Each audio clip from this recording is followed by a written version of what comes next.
The distant wail of a train whistle pierced the dawn air as Hannah Morgan stared at the small leather pouch in her trembling hands.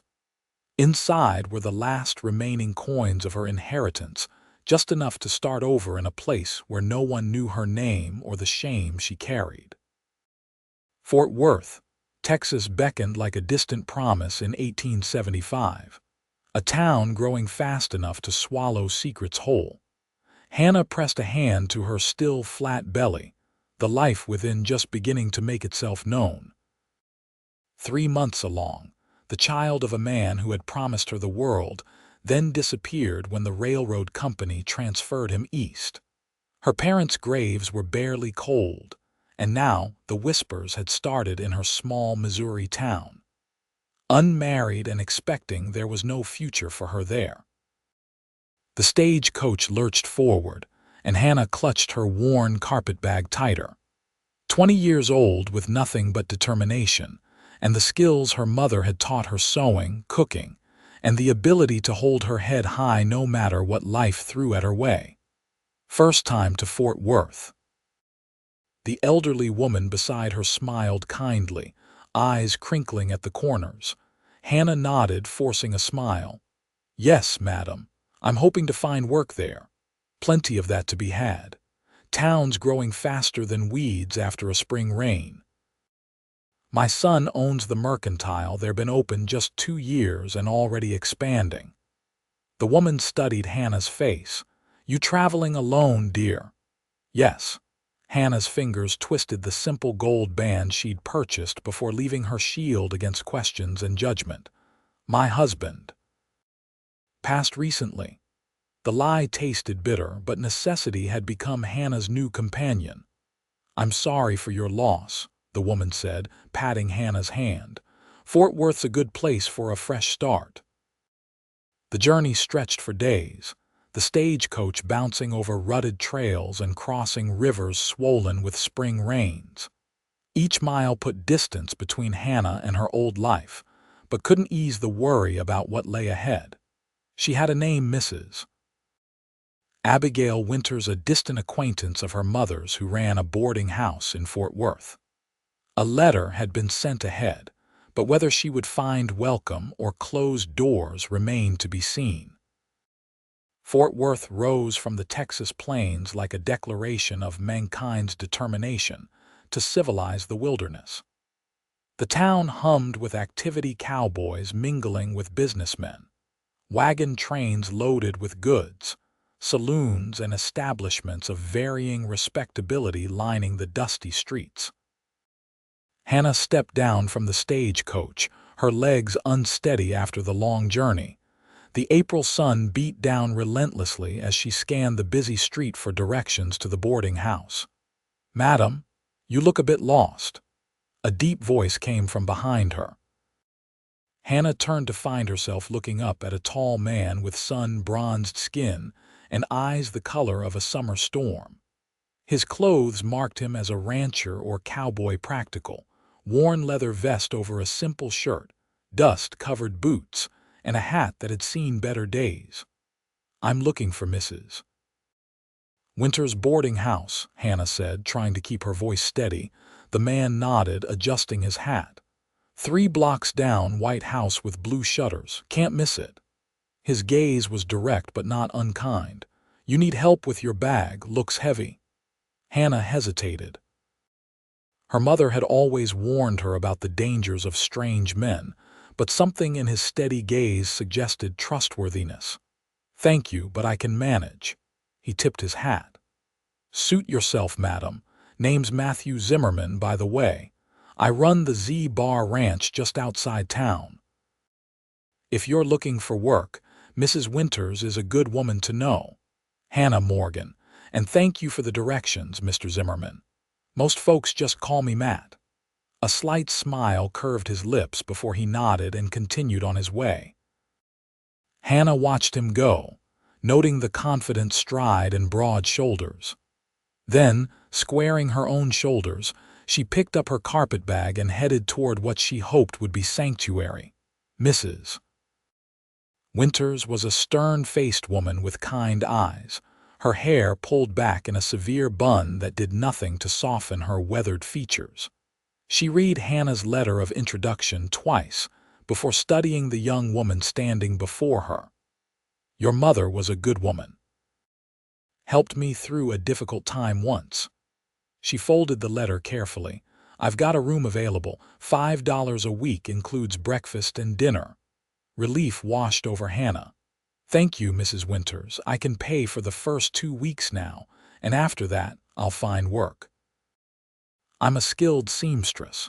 Mrs. Winters nodded slowly. "Maddie Baker runs a dress shop on Main Street. Been complaining she needs help. You can try there." She paused, her gaze dropping briefly to Hannah's hand with the simple gold band. "Your letter mentioned you're a widow." Hannah's heart pounded. "Yes, just recently." "I'm sorry for your loss." Mrs. Winters didn't press further, but something in her eyes suggested she understood more than Hannah had shared. "Rooms at the top of the stairs, first door on the right. Dinner's at 6 sharp." The room was small but clean, with a narrow bed, a washstand, and a small dresser. Hannah unpacked her few belongings and sat on the edge of the bed, allowing herself a moment of uncertainty before the practical needs of survival pushed her forward again. The next morning, Hannah presented herself at Maddie Baker's dress shop. The owner was a plump, cheerful woman in her 40s who barely glanced at Hannah's references before putting her to work. "Can you fix this hem, Mrs. Wilson? Needs it by tomorrow, and my eyes aren't what they used to be for fine work." Hannah demonstrated her skill with needle and thread, and by noon, she had secured a position. $3 a week plus commission on any dresses she designed herself. It wasn't much, but combined with the small nest egg she'd brought, it would keep her and the baby fed and housed, at least until the child came. The weeks passed in a steady rhythm of work and careful planning. Hannah kept to herself, eating meals at the boarding house and spending long hours at the dress shop. Her belly remained flat enough to conceal with clever dressmaking, but she knew her secret wouldn't keep forever. It was nearly a month after her arrival when she encountered Matthew Zimmerman again. She was delivering a finished dress to the hotel when she literally bumped into his solid chest while rounding a corner. "Careful there, Mrs. Morgan." His hand steadied her shoulders, then dropped away quickly. "You're still in town, I see." Hannah smoothed her skirts, hoping the package she carried concealed the slight swell of her middle. "Yes, I found work at Maddie Baker's shop. Good place. Good woman." His eyes crinkled slightly at the corners. "You settling in all right?" "Yes, thank you." Everyone has been kind. An awkward pause stretched between them before Matthew cleared his throat. "There's a social at the church Saturday evening. Music, dancing, good food. Whole town turns out for it." He shifted his weight, suddenly looking less sure of himself. "Thought you might like to know, being new to town and all." Hannah felt a blush rise to her cheeks. Was he inviting her? The last thing she needed was attention, especially from an unmarried man. "That's kind of you to mention, but I don't think. Just thought you might want to meet some folks." "Can be lonely, being new places." He tipped his hat. "Good day, Mrs. Morgan." Hannah watched him walk away, telling herself the slight disappointment she felt was ridiculous. She had no business thinking about socials or dances or tall cowboys with kind eyes. Her situation was precarious enough. That evening, Mrs. Winters cornered her in the kitchen after the other boarders had retired. "You're expecting?" It wasn't a question. Hannah froze, the teacup halfway to her lips. "I don't bother denying it. I was a midwife for 30 years before I opened this place. I know the signs, Mrs. Winters sat down across from her. "Is there really a husband?" Hannah set the cup down carefully, her hands trembling. "No," to her surprise, Mrs. Winters simply nodded. "Thought as much. How far along?" "Almost 4 months now, and the father, gone, east." "He doesn't know, and it's better that way." Hannah's voice hardened. I don't need his charity." Mrs. Winters studied her for a long moment. "Proud, like your mother," she sighed. "You can stay here until the baby comes. After that, well, we'll figure something out, but you'll need to be careful. Fort Worth's growing, but it's still small enough for talk to spread." Relief and gratitude washed over Hannah. "Thank you. I can pay my way. I'll work extra hours at the shop. Maddie will let you go the minute she realizes. She's God-fearing to a fault." Mrs. Winters shook her head. "You'll need something else, and soon." The next day, a letter arrived from Mrs. Winters' niece in Dallas, requesting Hannah's services for a trousseau. 2 weeks of work, room and board provided, and pay that was nearly double what she made at the dress shop. It was too convenient to be coincidental, but Hannah accepted the opportunity gratefully. Dallas was larger and busier than Fort Worth, offering anonymity Hannah desperately needed. She threw herself into the work, creating delicate gowns and practical day dresses for the bride, whose wealthy father spared no expense. By the time she returned to Fort Worth, her purse was considerably heavier, but her secret was becoming harder to hide.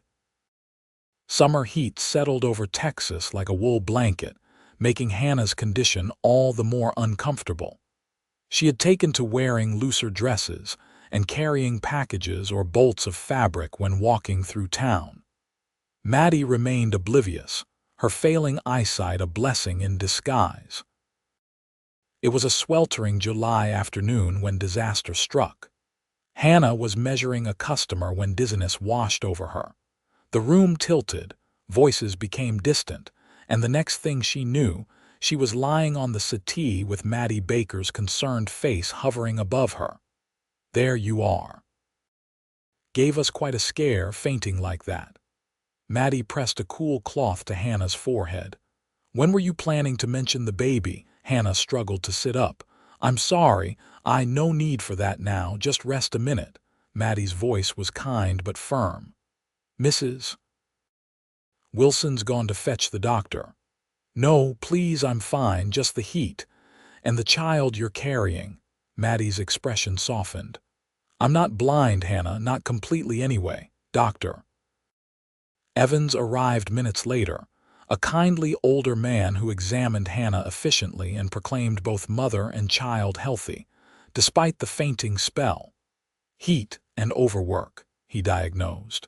"You need rest, good food, and to avoid standing for long periods." After he left, Maddie sat beside Hannah, her round face troubled. "I wish you'd trusted me enough to say something. I needed the work." Hannah twisted her hands in her lap. "And I was afraid that I'd turn you out," Maddie sighed. "Perhaps I should. This is a respectable establishment and my customers." She trailed off, then squared her shoulders. "But my mother raised me better than that. You can stay on until it becomes obvious. After that, we'll need another arrangement." Relief flooded Hannah. "Thank you, Maddie. I won't let you down." "See that you don't. And for heaven's sake, sit down when you need to." The reprieve was short-lived. Word spread quickly, as it always did in small towns. Within days, several of Maddie's more conservative customers had made their disapproval clear. Business began to suffer, and Hannah could see the conflict in Maddie's eyes. Each time the bell above the door announced another customer who took one look at Hannah and left without making a purchase. A week after the fainting incident, Hannah faced reality. "I should leave," she told Maddie as they closed the shop. "I'm costing you business." Maddie didn't disagree. "I've spoken with Mrs. Winters. She says you can still stay at the boarding house, but I need work." Hannah's mind raced through possibilities, each less promising than the last. "There's the laundry at the hotel," Maddie suggested hesitantly. "Or perhaps domestic service with one of the ranching families outside town." Both were physically demanding jobs that would become impossible as Hannah's pregnancy progressed. She thanked Maddie for the suggestions, promising to consider them, but her heart sank as she walked back to the boarding house. Mrs. Winters was waiting for her. "I've had an inquiry," she said without preamble. "Matthew Zimmerman is looking for a housekeeper at his ranch. His previous one left to get married last month." Hannah's pulse quickened at the name. "Mr. Zimmerman owns the Z-Bar Ranch, decent spread about 5 miles outside town. His parents passed some years back, left him the place. He's built it up since then." Mrs. Winters eyed Hannah speculatively. "He's a good man, fair employer. I don't know anything about ranch work. He's not asking you to rope cattle. He needs someone to cook, clean, keep the house in order. Said he'd provide a cabin for privacy." Mrs. Winters paused. "It's good timing, Hannah. You need to be away from town eyes for a while." Hannah considered her options, which were rapidly dwindling. "When would he want me to start?" "He's coming by tomorrow morning to speak with you. 9 o'clock. Sleep eluded Hannah that night as she weighed her decision. Working on a remote ranch meant isolation, but also safety from judgment. Matthew Zimmerman had seemed decent in their brief encounters, but she knew little about him. Would he withdraw the offer when he learned of her condition? Morning came too quickly. Hannah dressed carefully in her most modest dress, arranged her hair simply, and went downstairs to await her potential employer. Mrs. Winters had set out coffee and biscuits in the front parlor, a courtesy that suggested she thought highly of Matthew Zimmerman. He arrived precisely at 9, hat in hand, looking distinctly uncomfortable in the feminine surroundings of the boarding house parlor. He stood when Hannah entered the room, and she was struck again by his height and the quiet strength he projected. "Mrs. Morgan." He nodded politely. "Thank you for considering my offer, Mr. Zimmerman." Hannah sat across from him, hands folded in her lap to hide their trembling. "Mrs. Winters mentioned you need a housekeeper." "Yes, madam. Ranch house needs tending, meals need cooking. I've got 3 hands who take most meals there too." He cleared his throat. "It's not fancy work, but the pay's fair. $30 a month plus room and board. Sundays off, and you can come to town with us for supplies every 2 weeks. It was a generous offer, more than Hannah had expected. She took a deep breath, knowing she had to be honest before accepting. "Mr. Zimmerman, there's something you should know." She met his gaze directly. "I'm expecting a child in about 5 months' time." She waited for the judgment, the withdrawal of the offer. Instead, Matthew's expression remained steady. Mrs. Winters mentioned that might be the case. His voice was matter of fact. "Doesn't change the work that needs doing, at least not for now. Later on we can adjust as needed." Hannah blinked in surprise. "You don't mind?" A faint smile touched his lips. "Not my place to mind, Mrs. Morgan. Your business is your own." He paused. "Ranch is quiet, private. Might be a good place for someone wanting to avoid town talk for a spell." Understanding passed between them. He was offering not just employment but sanctuary. "When would you want me to start?" "I'm heading back this afternoon. You could come along, see if the place suits you before deciding for certain." Hannah considered briefly. "I'd like to see it, yes." "I'll come back at 2 then. Bring whatever you need for a night or 2. If you decide to stay, we can fetch the rest of your things later." After he left, Hannah turned to Mrs. Winters, who had been silent during the exchange. "You think this is wise?" The older woman nodded. "Matthew Zimmerman is one of the few men in these parts I trust completely. Known him since he was knee-high to a grasshopper. His mother would be proud of the man he's become." That afternoon, Hannah found herself in Matthew's wagon, her small bag of essentials beside her as they traveled the dusty road out of Fort Worth. The landscape opened up around them, rolling hills giving way to wider expanses of grassland dotted with cattle. "That's all Z-Bar land," Matthew said, gesturing to the pastures stretching to the horizon. 800 acres, not the biggest spread, but good land, good water." "It's beautiful," Hannah said, meaning it. After weeks in town, the open spaces filled her lungs like a cleansing breath. Started with just 200 acres and 50 head of cattle, built it up little by little. There was quiet pride in his voice. My pa always said slow growth lasts. Your parents homesteaded here, Matthew nodded. Came from Tennessee after the war.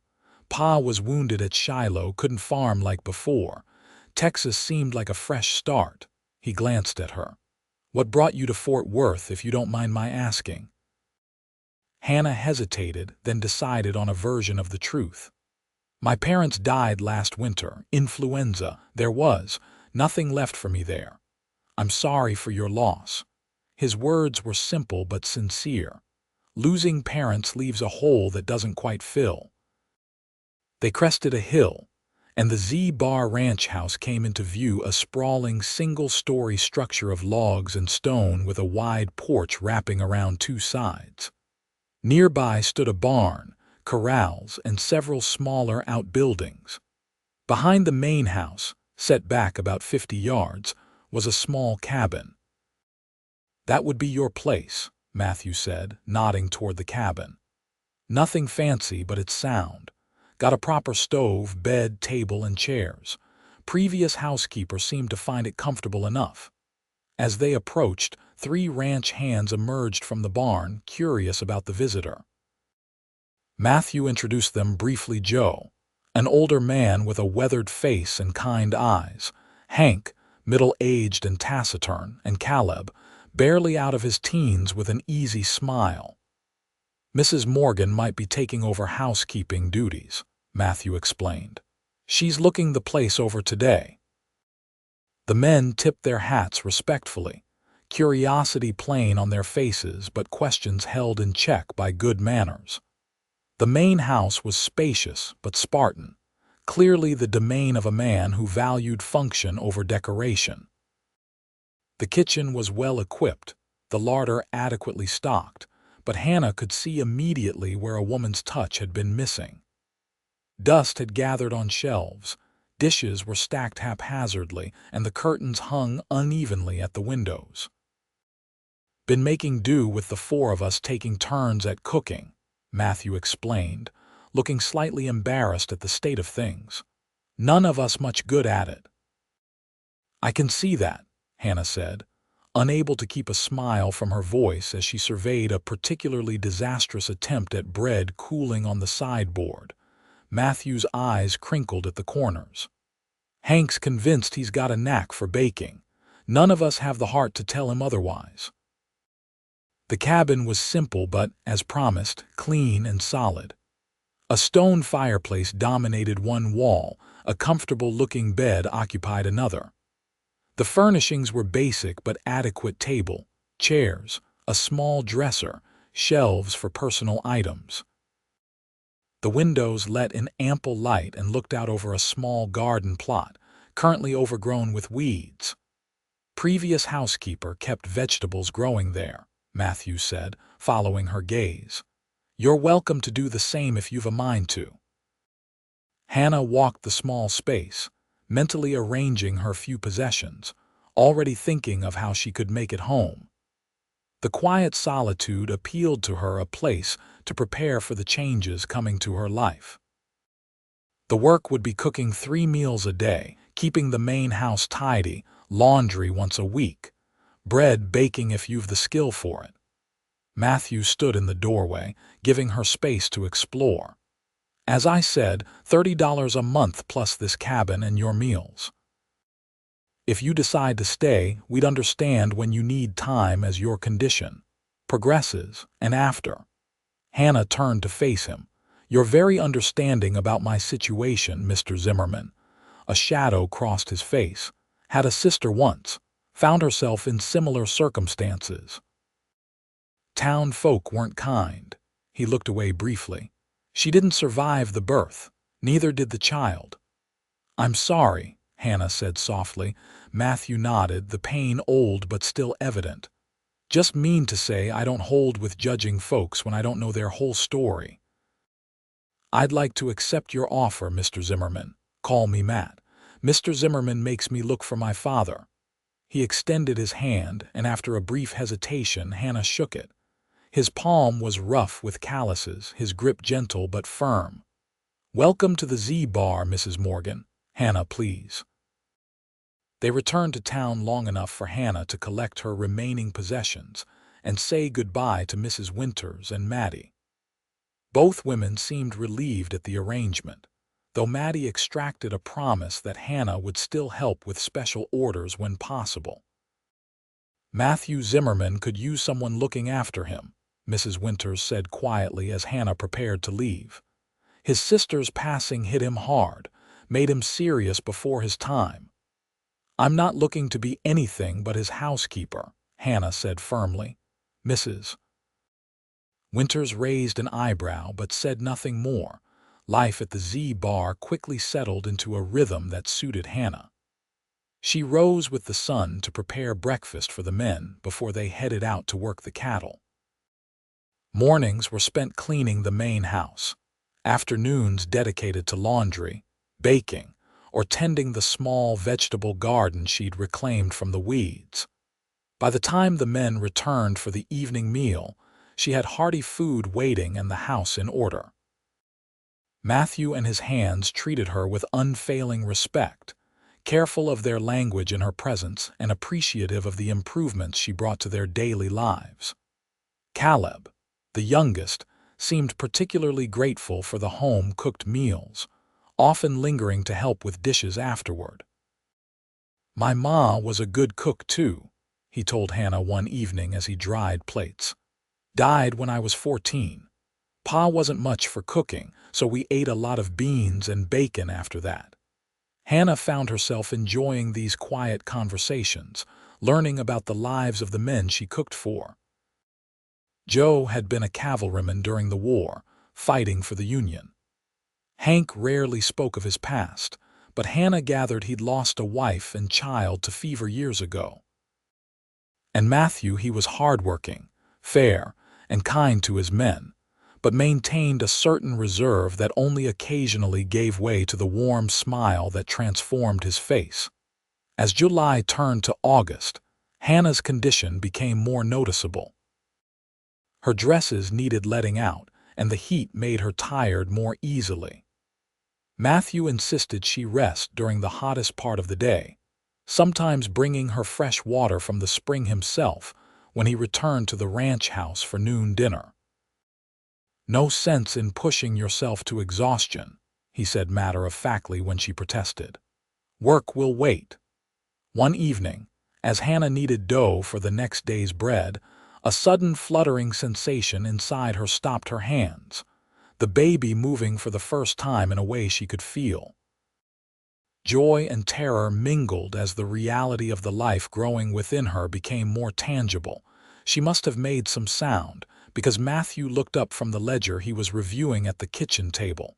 "Everything all right?" "Yes." Hannah pressed a hand to her belly. The baby moved. A look of wonder crossed Matthew's face. "That happens early on, about 4 or 5 months usually, at least that's what my mother told me." Hannah resumed kneading, aware of his eyes still on her. "Did you have other siblings, besides your sister, 2 brothers?"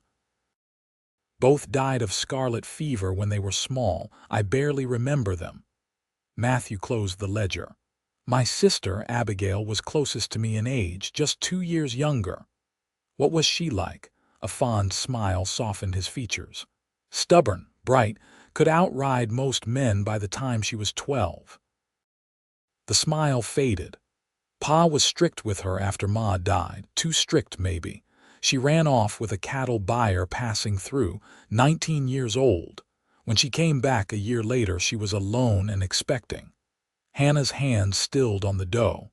"And your father turned her away." "Said she'd made her bed." Matthew's voice tightened. "I was working a cattle drive up to Abilene.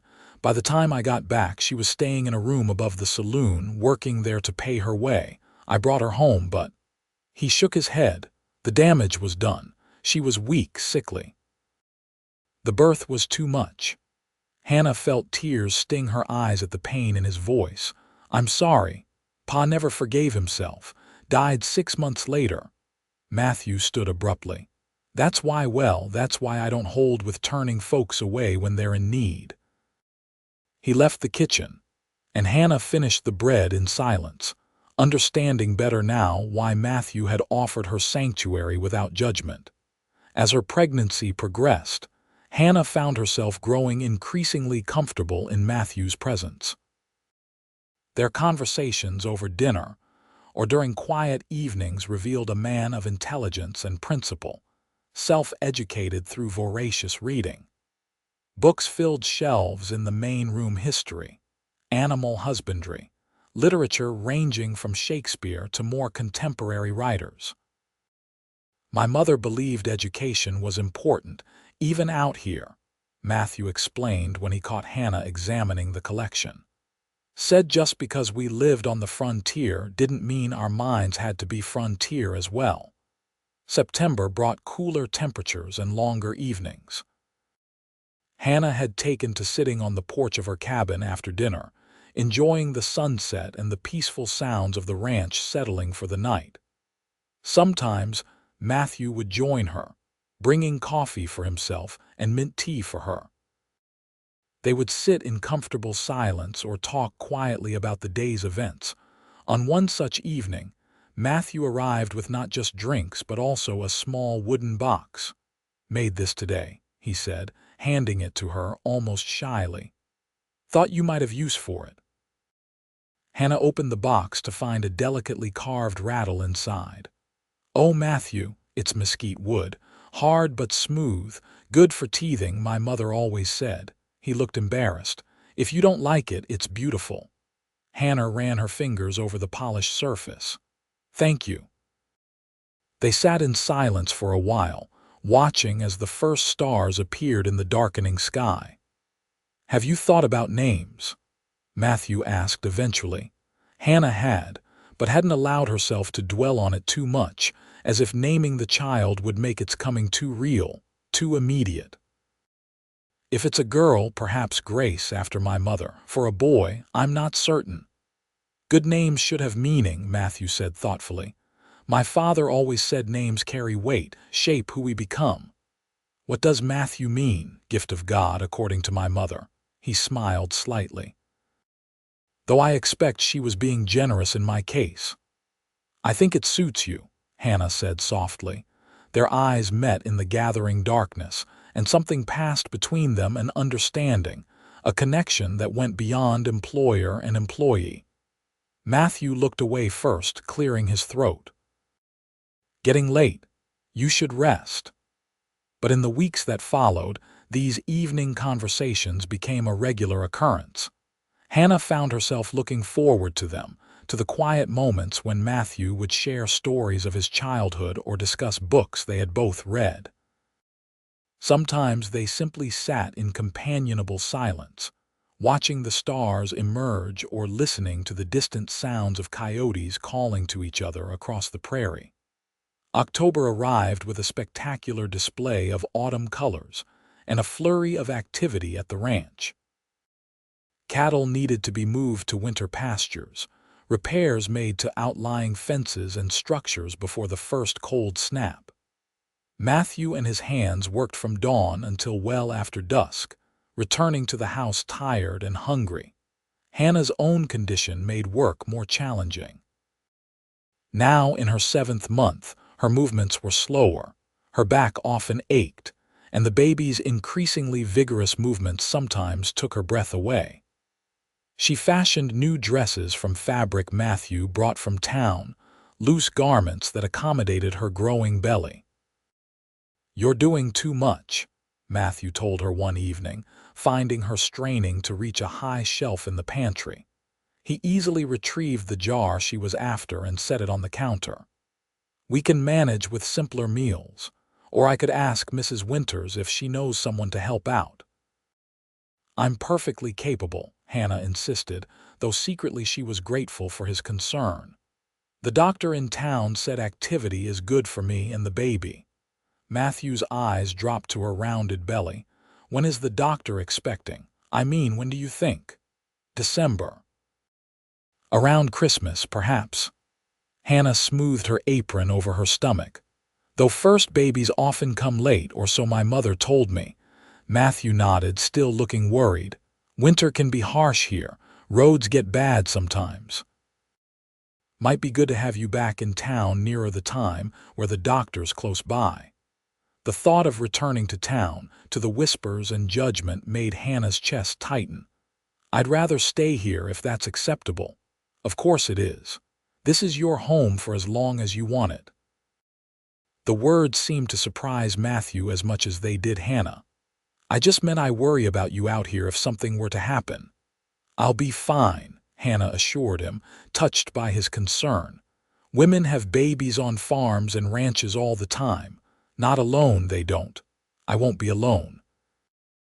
"I'll have you." The words slipped out before Hannah could consider them, and she felt heat rise to her cheeks. "I mean you and the hands, the ranch." Matthew's expression was unreadable as he nodded slowly. "Yes, you have us." That night, alone in her cabin, Hannah sat on the edge of her bed and faced a truth she'd been avoiding for weeks. She was falling in love with Matthew Zimmerman. His kindness, his quiet strength, the way he treated her with respect despite knowing her circumstances, all of it had worked its way into her heart when she'd been determined to keep all men at a distance. It was foolish, she told herself. Matthew had offered her employment and sanctuary out of decency and in memory of his sister. He was her employer, nothing more. And even if he did feel something beyond kindness toward her, what future could there be? She was carrying another man's child, her reputation already in tatters.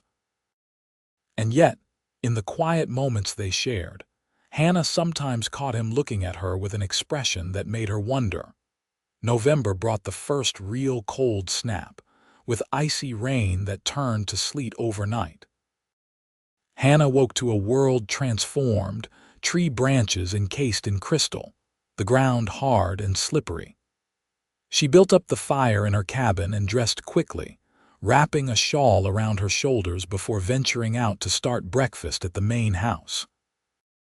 The short walk was treacherous, and she was relieved when Matthew appeared beside her, taking her arm to steady her. "Careful. Joe broke his ankle on ice like this 2 winters ago. His grip was firm but gentle. Should have waited for me to come get you." "I didn't know you were planning to escort me," Hannah said, concentrating on her footing. "Going to have to, on days like this. Can't have you falling." They reached the main house and Matthew held the door for her. "Been thinking might make sense for you to use the spare room here until the baby comes.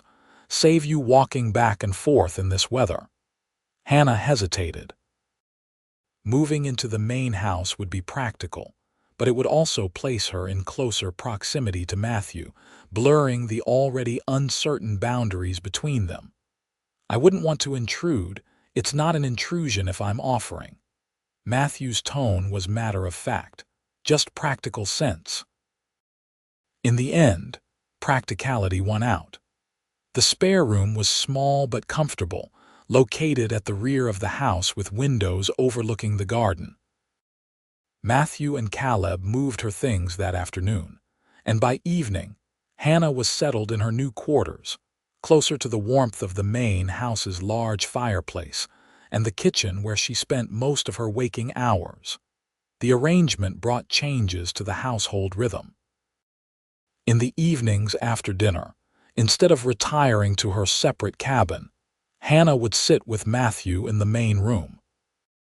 He began reading aloud from his collection of books, Dickens, Twain, occasionally Shakespeare, his deep voice bringing the words to life as Hannah mended clothes or worked on the tiny garments she was preparing for the baby.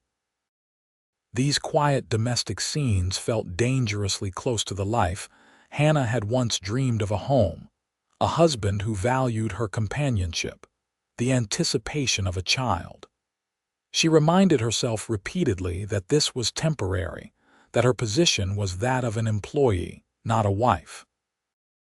But when Matthew would look up from his reading to explain a passage or share an observation, his eyes warm and engaged. The distinction became harder to maintain. December arrived with a heavy snowfall that transformed the landscape into a pristine white expanse. The ranch work slowed to essential tasks, only feeding livestock, maintaining fences, ensuring water sources remained accessible.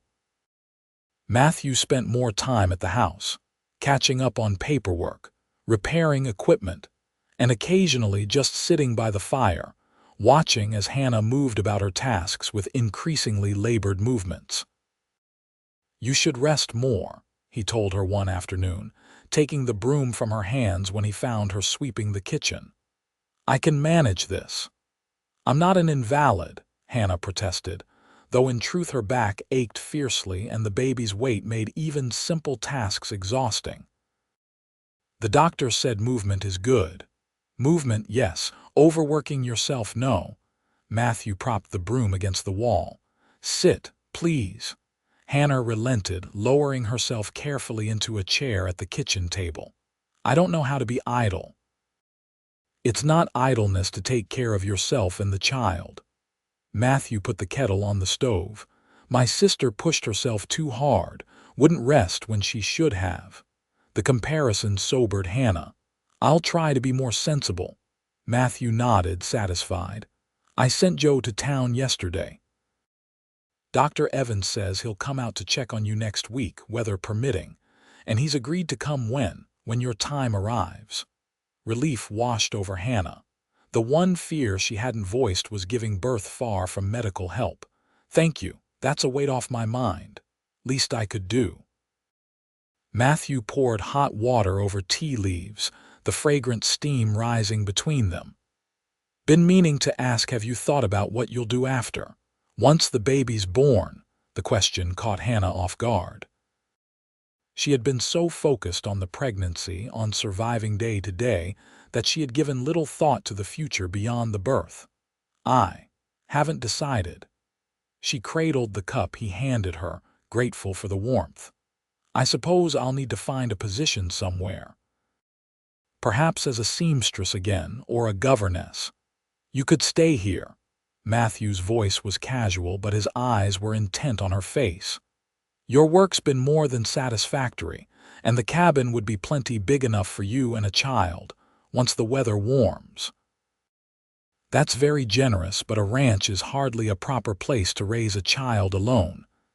Hannah stared into her tea, and people would talk. People always talk. Matthew sat across from her. "Question is whether their talk matters more than what's best for you and the baby." "And what do you think is best for us?" Hannah asked, meeting his gaze. Something shifted in Matthew's expression, a vulnerability she hadn't seen before. I think you should be somewhere you're valued, somewhere safe, with people who care for you." The words hung between them, heavy with unspoken meaning. Hannah's heart pounded as she searched his face, looking for clarity. "Matthew, A shout from outside interrupted them, Caleb, calling for Matthew. Something about a heifer in trouble in the north pasture. The moment broke as Matthew rose quickly. "I need to go. We'll talk more later." He was gone before Hannah could respond, leaving her with a cooling cup of tea and a mind swirling with questions. The temperature dropped further in the days that followed, keeping everyone close to the ranch house. Dr. Evans made his promised visit, pronouncing Hannah healthy but advising complete rest for the final weeks of her pregnancy. "The baby's positioned well," he told her after his examination. "But first babies can be unpredictable. Best to conserve your strength." Matthew took the doctor's orders seriously, insisting Hannah remain by the fire while he and the hands took over the cooking and cleaning. Their efforts were well-intentioned, if sometimes comical Hank's biscuits could have served as doorstops, and Joe's idea of cleaning involved moving dust from one surface to another. But Hannah found herself touched by their attempts, and by the protective circle they had formed around her. As Christmas approached, a restlessness came over her. Her body felt unwieldy, her emotions heightened by the impending birth and the uncertain future beyond it. Sleep became elusive, and she would often find herself awake in the small hours, sitting by the dying fire in the main room, trying to imagine the life ahead. It was during one such night, a week before Christmas, that Matthew found her. He had been checking the barn, making sure the animals were secure against the bitter cold, and came in to stoke the fire before retiring. "Hannah, you should be resting." He crossed to where she sat, concern evident in his face. "I couldn't sleep. The baby is very active tonight." She shifted uncomfortably. "And my mind won't quiet." Matthew added logs to the fire, bringing the flames back to life before sitting in the chair opposite hers. "What's troubling you?" "Everything." "Nothing." Hannah attempted a smile. "Just the usual worries of an unwed mother about to bring a child into an unforgiving world." The blunt assessment hung in the air between them. Matthew's expression grew serious. "I've been meaning to speak with you about that." He leaned forward, elbows on his knees. "I have a proposition." Hannah tensed, uncertain what was coming. When the baby arrives, there will be questions, papers to file, a name to be recorded. Matthew spoke carefully, as if weighing each word.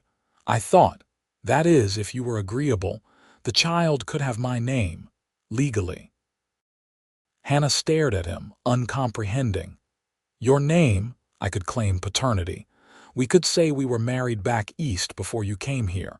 It would give the child legitimacy, protection." "You would do that? Claim another man's child as your own?" Hannah's voice trembled. "Yes." Matthew's answer was simple, direct. "I would." "But why?" "Your reputation is less important than that child's future." Matthew ran a hand through his hair. "I know what it means to be judged by circumstances beyond your control. My sister's child would have faced that had it lived." Hannah's eyes filled with tears. The generosity of his offer overwhelmed her. "Matthew, I don't know what to say." "Say you'll consider it." He reached across the space between them, taking her hand. "I can provide for you both. A home, security, my name. It wouldn't have to be. That is, we could keep separate quarters if you prefer. But the child would have a father and you would have protection." A wave of emotion washed over Hannah, gratitude, confusion, and something deeper she wasn't ready to name. "This is too much to ask of anyone." "You didn't ask. I'm offering." Matthew's grip on her hand tightened. "These past months, watching you face your situation with such courage, it's made me see things differently, made me see you as a charity case." The words came out more sharply than Hannah intended. "No." Matthew's voice was firm. "As a woman I've come to admire, to care for."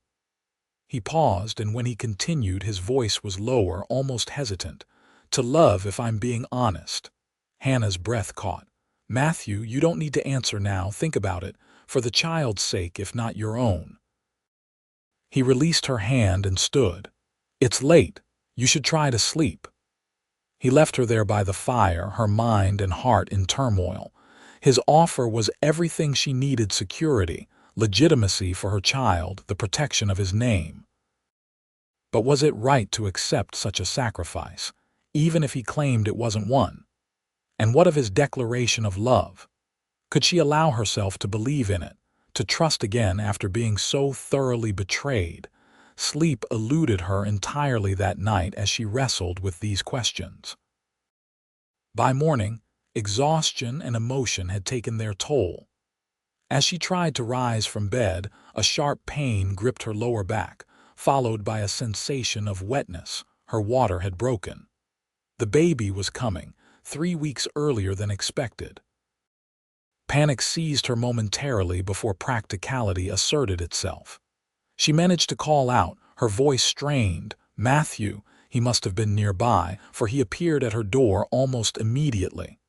One look at her face told him everything. "The baby," Hannah nodded, another contraction building. "Yes, too early." Matthew was already moving, calling for Caleb. "Ride for the doctor, fast as you can." He turned back to Hannah, his voice calm despite the worry in his eyes. "What do you need? Help me back to bed, and hot water, clean linens." Hannah breathed through the pain. "The doctor may not make it in time." "He will." Matthew supported her as she returned to the bed. "And I'll be right here until he does." The hours that followed were a blur of pain and fear for Hannah. The contractions came relentlessly, growing stronger and closer together. Matthew remained by her side, holding her hand, wiping her brow with a cool cloth, offering water and words of encouragement. Joe's wife had borne 6 children, and he had helped with several births, sharing what knowledge he had through Matthew. "Breathe steady," Matthew told her, his voice a calm anchor in the storm of pain. "You're doing well. You're the strongest person I know, Hannah." Midday came and went with no sign of the doctor or Caleb. A winter storm had blown in, making travel difficult if not impossible. As evening approached, Hannah knew they could wait no longer. "The baby's coming now," she gasped between contractions. "Can't wait." Matthew nodded, his face set with determination. "Joe says he can help, if you're willing." Hannah nodded, beyond modesty or hesitation. Joe entered the room, his weathered face grave but composed. "Been through this before," he assured her. "Not the first baby born without a doctor around." What followed tested Hannah's endurance beyond anything she had experienced. The pain was all-consuming, the effort exhausting. Through it all, Matthew remained at her head, holding her hands, supporting her when she needed to push. "You can do this," he told her repeatedly. "You're nearly there." And then, as the last light of day faded outside, a new sound filled the room, the indignant wail of a newborn taking its first breath. Relief flooded through Hannah as Joe announced, "A boy. Healthy by the sound of him." The infant was placed on Hannah's chest, small and red-faced but perfect in every way. She touched his tiny features wonderingly, tears streaming down her face. "Hello, little one," she whispered. "I'm your mother." Matthew stood beside the bed, his own eyes suspiciously bright as he looked down at mother and child. "He's beautiful, Hannah." After cleaning both mother and baby and ensuring all was well, Joe left them alone.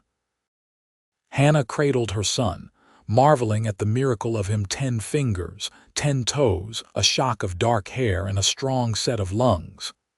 "Have you chosen a name?" Matthew asked softly. Hannah looked up at him, seeing the emotion plain on his face. "Samuel, it means God has heard." "Because I prayed for protection for him, and those prayers were answered when I found my way here." She hesitated, then added, "Samuel Matthew, if that's agreeable to you." Matthew's breath caught. "Hannah, you don't have to, I want to." She looked down at the baby, then back at Matthew. "I've been thinking about your offer, about giving him your name. And I can't accept it." Hannah saw the hurt flash across his face and hurried on. "Not as it stands. I won't marry a man out of gratitude or convenience, even one as good as you." Matthew nodded slowly, his expression carefully neutral. "I understand." "No, I don't think you do." Hannah shifted the baby in her arms. "If I marry, it will be for love, real love on both sides, not obligation or pity." "There is no pity in what I feel for you," Matthew said quietly. "Then give us time. Court me properly as if I were any other woman you wish to know better. Let me be sure of my own heart." Hannah met his gaze steadily. "My son and I aren't going anywhere. We have a home here if you still want us to stay." Hope dawned in Matthew's eyes. "I want that more than anything. Then that's where we'll begin." Hannah looked down at her son, now sleeping peacefully against her chest. "As a family, in our own way." Matthew reached out tentatively, touching the baby's tiny hand with one finger. "May I hold him?" Hannah carefully transferred the swaddled infant to Matthew's arms. The sight of this strong man cradling her child with such tenderness broke something open inside her, a capacity for trust she thought had been destroyed. "I'm carrying his child," she whispered, the words slipping out unbidden. Matthew looked up from the baby's face to hers, his eyes full of certainty and promise. "Then I'll be father to you both," he replied simply. And in that moment, Hannah knew that whatever path lay ahead, they would walk it together. The weeks that followed Samuel's birth were a time of adjustment and healing for Hannah. Matthew insisted she rest and recover, while he and the hands managed the household duties along with their regular ranch work. To everyone's surprise, Hank revealed a previously hidden talent for caring for infants, explaining gruffly that he'd helped raise numerous younger siblings. "Little ones just need to know they're safe," he told Hannah when she commented on how easily he soothed Samuel's fussing. "Same as the rest of us." Dr. Evans made it out to the ranch 3 days after the birth, delayed by the storm but relieved to find both mother and child thriving. "You're a fortunate woman, Mrs. Morgan," he said after examining Samuel. "First births can be difficult, especially without medical attention." "I had good help," Hannah said, glancing toward Matthew, who stood by the window. "The best." As Hannah regained her strength, she gradually resumed some of her duties around the ranch house. Matthew had moved her permanently into the larger bedroom, giving her and Samuel more space. The cabin remained vacant, a silent reminder of the changing dynamics between them. True to his word, Matthew began courting Hannah with a careful formality that sometimes made her smile. He brought small gifts when he returned from trips to town: ribbons for her hair, a book of poetry, a carved wooden horse for Samuel when he was older. Their evening conversations continued, but now included discussions of the future, of possibilities that had once seemed beyond reach. Spring arrived, bringing new life to the ranch. Calves were born, fields turned green, and Hannah's small garden flourished under her renewed attention. Samuel grew rapidly, his dark eyes so like his mother's, taking in the world with increasing awareness. On a warm April evening, as Hannah sat on the porch with Samuel sleeping in her arms, Matthew joined her, his expression unusually serious. "Been thinking," he began, settling into the chair beside hers. "Samuel should have a proper christening. Church in town's having a service next Sunday." Hannah hesitated. She hadn't returned to town since before Samuel's birth, uncertain of the reception they would face. "People will talk," she said softly. "Let them." Matthew's voice was firm. "We'll present ourselves as a family, you, me, and Samuel. Anyone has anything to say about it, they can say it to my face." Hannah studied him, this man who had become the center of her world these past months. "Are you sure? Your reputation means nothing compared to you and that boy." Matthew reached over, gently touching Samuel's dark hair. "I love him, Hannah, as much as if he were my own flesh and blood, and I love you, have since before I even realized it myself." Hannah's heart swelled at the simple declaration. "I love you too." The words hung between them, honest and unadorned. Matthew's face softened, years seeming to fall away from him. "Then marry me, not for convenience or for Samuel's sake, but because we love each other, because we've found something worth building a life around." Hannah looked down at her sleeping son, then back at the man beside her. The journey that had brought her here, the grief, the shame, the fear, all of it had led to this moment of perfect clarity. "Yes," she said simply, "I'll marry you." Matthew's smile was like sunrise breaking over the prairie.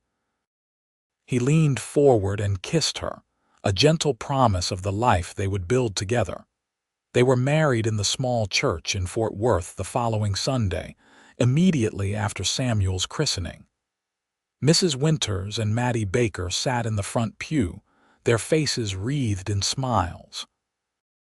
The ranch hands stood as witnesses, even taciturn Hank dressed in his Sunday best for the occasion. If there were whispers about the hasty ceremony or the baby born seemingly too soon after the supposed marriage, they faded quickly in the face of Matthew and Hannah's obvious devotion to each other and to Samuel. "Never seen Matt smile so much," Joe commented at the small reception held at Mrs. Winter's boarding house afterward. "Like he's finally found what he was looking for all along." The newly formed family returned to the Z-Bar Ranch that evening, Samuel sleeping peacefully in the cradle Matthew had crafted for him. As twilight descended over the land that was now truly home, Hannah stood on the porch beside her husband, his arm around her waist. "Happy?" Matthew asked softly, looking down at her with eyes full of love. Hannah nodded, leaning into his embrace. "More than I ever thought possible." "Zimmerman women tend to be happy," he said with a smile, "or so my mother always claimed." "Zimmerman women, is it?" Hannah laughed softly. "I'm still getting used to the name. You wear it well." Matthew brushed a kiss against her temple. "Hannah Zimmerman, mother of Samuel Matthew Zimmerman, wife of the luckiest man in Texas." Inside, Samuel made a small sound, and both parents turned instinctively toward the house, ready to attend to their son's needs. As they moved together into the warmth of their home, Hannah reflected on the journey that had brought her here, a desperate woman with nothing but hope and determination, now surrounded by love and possibility. "Thank you," she said suddenly, stopping Matthew with a hand on his arm. "For everything. For being the man you are." Matthew's expression grew serious. "When you first told me about Samuel, about carrying another man's child, all I could think was that you needed someone to stand beside you, to help carry that burden." He cupped her face gently in his hands. "What I didn't realize then was how much I needed you too. How empty this place was before you filled it with life again." From the bedroom, Samuel's cries grew more insistent. Hannah smiled, rising on tiptoe to kiss her husband quickly. "Life is certainly what we have plenty of now." As they went together to tend to their son, Hannah felt a peace she had once thought forever beyond her reach. The road ahead would have its challenges, life on a Texas ranch always did, but they would face them together. This family forged not by blood but by choice and love. Years later, when Samuel was joined by siblings, a sister and two brothers, all carrying the Zimmerman name and spirit, Hannah would sometimes recall that winter night when Matthew had first held her son and promised to be father to them both. It was a promise he had kept in every way that mattered, raising Samuel as his own, teaching him to ride and rope, and to be a man of principle. And on quiet evenings, when the children were asleep, and she sat with Matthew on the porch of the home they had built together, Hannah would look out over the land that had given her sanctuary and know that sometimes the greatest journeys begin with a single step into the unknown, guided by nothing more than hope and the courage to believe in second chances.